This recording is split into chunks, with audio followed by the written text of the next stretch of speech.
స్థానిక సంస్థల్లో వెనుకబడిన తరగతుల రిజర్వేషన్లకు సంబంధించిన సుప్రీంకోర్టు నిర్దేశించిన మార్గదర్శకాల మేరకు డెడికేటెడ్ కమిషన్ రాష్ట్ర వ్యాప్తంగా సమగ్ర అధ్యయనం నిర్వహిస్తుందని chairman dedicated commission Rajiv Ranjan Mishra తెలిపారు.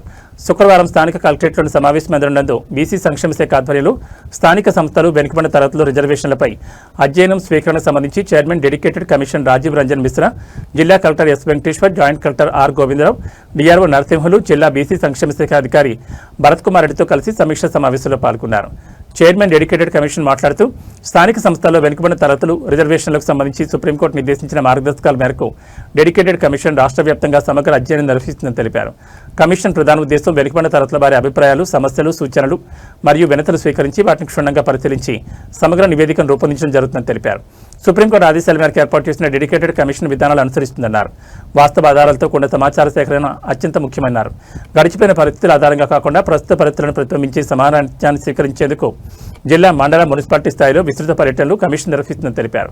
వివిధ కుల సంఘాలు, సామాజిక వర్గాలతో ప్రత్యేకంగా సమావేశమై వారి సామాజిక, ఆర్థిక సమస్యలు, కుల ధృవీకరణ పత్రాలకు సంబంధించిన ఇబ్బందులు తదితర అంశాలపై అభిప్రాయాన్ని సేకరిస్తున్నామని తెలిపారు. ఈ సమాచారం అంతా కమిషన్ నివేదిక ప్రామాణికంగా ఆధారంగా ఉపయోగపడుతుందన్నారు. గ్రామీణాభివృద్ధి, పంచాయతీరాజ్, మున్సిపల్ శాఖ, సంక్షేమ శాఖ అధికారులు, కమిషనర్లు మరియు ఇతర సంబంధించిన అధికారులతో కూడా విస్తృతంగా చర్చించి అవసరమైన సమాచారం సేకరించడం జరిగిందన్నారు.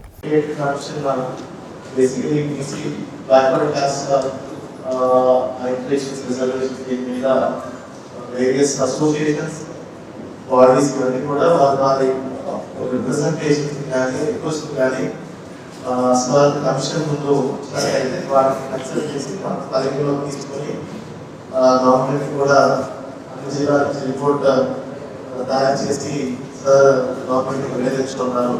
సో దీంట్లో భాగంగా ముందుగా so 1 by 1 sir we will request all the associations to apply to the media and maybe they can do it. They can be represented. అందరికీ నమస్కారం. ఇంటి ముందు చాలా డీటెయిల్గా commission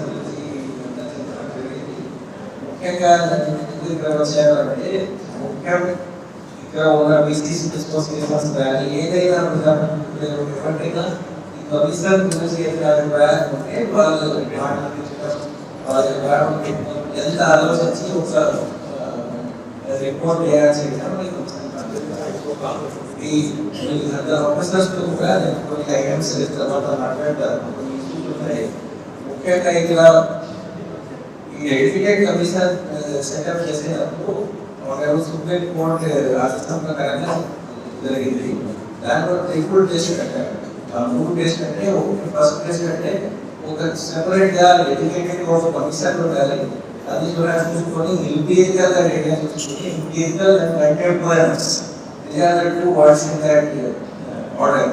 So it should be contemporary. It cannot be 100 years old, 50 years old. It should be latest. And other than that, empirical aspect is there. We under the market distance చేయడం, జిల్లాల visit చేయడం, not only జిల్లా level, కొన్ని మండల level కూడా visit చేస్తున్నాం, municipality కూడా visit చేస్తున్నాం. ఐడియా ఈ డిఫరెంట్ కాస్ట్తో సెపరేట్ గా మాట్లాడితే lot of empirical issues ఉన్నాయి. కొంతమంది కాస్ట్ సర్టిఫికేట్ ఇష్యూస్ ఉండవచ్చు, కొంతమంది వేరే ఇష్యూస్ ఉన్నాయి. ముఖ్యంగా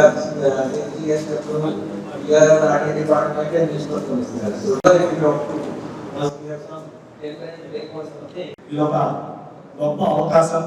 ప్రభుత్వం వారు మన రాజీవ్ రంజన్ మిశ్రా గారిని ఈ సమస్యల మీద అధ్యయనం చేసేదానికి సార్ పంపించారు.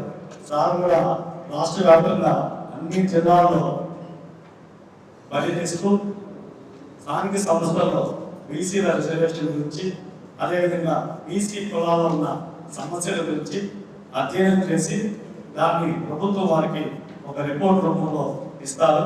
ఇది మంచి ఒక అవకాశం. బీసీ వర్గీకరణ రిజర్వేషన్లు అమలవుతున్నాయి. అదే స్థానిక సంస్థల్లో కూడా, అంటే రాబోయే స్థానిక సంస్థ ఎలక్షన్లో కూడా BCA, BCB, BCC, BCD, BCE మొత్తం కూడా బీసీ రిజర్వేషన్లు విద్యా ఉద్యోగ రంగాలు ఏవైతే అమలు అవుతున్నాయి అదే కూడా స్థానిక సంస్థల్లో కూడా ఆ రిజర్వేషన్ ప్రక్రియ అమలు చేయాలని సార్ గారిని కోరుతున్నాం. అదేవిధంగా నాయ బ్రాహ్మణ ఉద్యోగాలు ముఖ్యంగా ఇప్పుడు కార్పొరేట్ కొన్ని సంస్థలు వచ్చి అనాథగా కులవృత్తి మీదే జీవిస్తూ ఎన్నో ఏళ్లుగా ఆ కులవృత్తిని నమ్ముకొని సమాజంలో సేవ చేస్తున్న కులాలకు ఈరోజు కార్పొరేట్ సంస్థలు వచ్చి కొన్ని దెబ్బతీస్తున్నాయి. కాబట్టి కార్పొరేట్ సంస్థలు జీవితంలో ఎదుర్కొనేదానికి కూడా మనకు ప్రభుత్వం నుంచి సహాయ సహకారం కావాలని కోరుతున్నాము.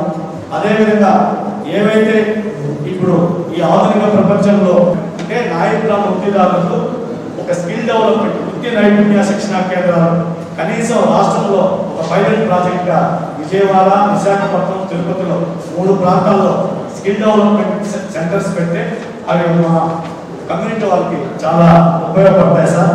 అదేవిధంగా అనాదిగా నాయి బ్రాహ్మణులు గ్రామాల్లో ఆయుర్వేద వైద్యం చేస్తూ ప్రసవాల టైంలో కానీ ప్రసవ బిడ్డల్లో కాన్పుల్లో కానీ ప్రసవ టైంలో కూడా మెడిసిన్ అప్పటికి అందుబాటులో లేకుండా మెడికల్ కాలేజీలు అందుబాటులో లేకుండా ఉండే సమయాల్లో కూడా నాటు మందులు, ఆయుర్వేద మందులు చాలా గ్రామాల్లో నాయ బ్రాహ్మణులు సర్వీస్ చేస్తున్నారు. కాబట్టి మేము అనాదిగా చేస్తున్నాం కాబట్టి మాకు కూడా మా కులదైవం ధన్వంతరి గారిని మేము పూజిస్తున్నాము. దానికి ఒక హిస్టారికల్ నేపథ్యంలో ఉండి దానికి సంబంధించిన డీటెయిల్స్ మొత్తం కూడా మీకు ఇస్తాము. మాకు